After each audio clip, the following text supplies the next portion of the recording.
পিকু এখন একটু বড় হয়েছে, ওর বয়স 4 মাস।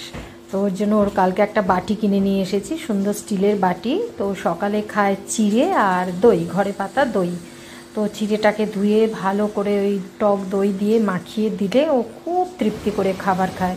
ওকে অন্য কিছু দিলে টিলে কিন্তু ও কিন্তু খায় না, দুধ বিস্কুট দিয়ে দেখেছি ও খায় না। তো এটা কেমন খায় দেখুন। কে খাবে? কার খাবার? কার খাবার এটা? কার খাবার? আমার পিকু সোনার খাবার। এই তো শোনো, এই তো খাবে তো। চল চল চল চল, দাঁড়াও আমাকে নামতে দাও। এই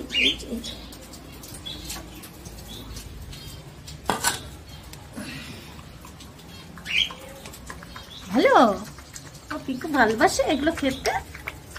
দই চিড়ে সকালবেলা দই ছাড়া দুধ দিলেই খাবে না, দুধ একদম পছন্দ করে না আমার পিকু, তাই না? আমার পিকু সোনাটা দুধ খেতে ভালোবাসে না।